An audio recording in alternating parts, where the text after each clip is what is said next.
Hello and welcome to the week 16 update for the Merchants of Me. Today is March 5th, 2023. This week we had 9 commits from 4 different contributors, which brings our lifetime commits to 203 from 9 lifetime contributors, and we just wrapped up week 16 of 18. This week I went in and added a how-to screen, or how-to-play screen. I implemented some initial tuning and then did a couple bug fixes. McFunkyPants came in and added a tile highlight that will appear when you're hovering within range of where you can move, so we'll see that when we get into the game. Chris L came in, this was actually last week, but I'm catching this up this week, adjusted the difficulty options in the main menu and the in-game settings menus. That way you can't change it mid-game, you have to set it at the beginning, and he also tweaked it from the words explaining it to just easy and normal difficulty, and then Gabriel went in and added some polish into the HUD settings, which we'll also see in the game.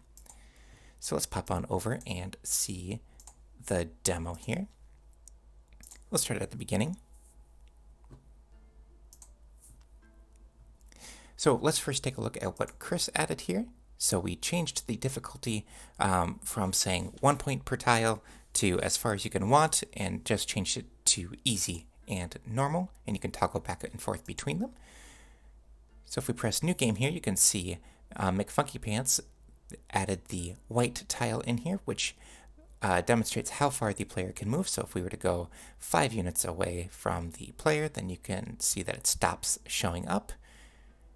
So just like that, and then we can also see Chris's adjustment here. Ooh, I think I may have broken the settings menu, but we'll fix that here. We also added the how to play menu right inside of here.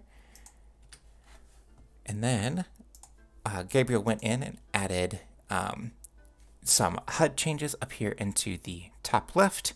So that way we have a little bit more tuning and polish up here. So now we can press our end turn button and everything will set back to the way that it was before.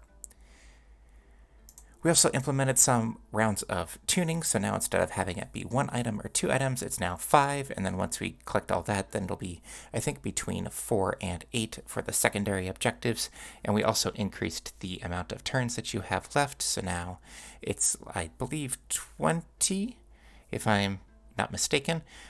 So then you have to complete all the objectives before the turns run out, or else you will lose the game. And I believe that is all of the in-game items that we have. Everything is still functioning as it should, where you can still move the different characters around and it'll track the different inventories that you have. So yeah, the game is coming along nicely, and it allows us to have a playtest. So we have our playtest form that I will give to Chris so he can give out as needed.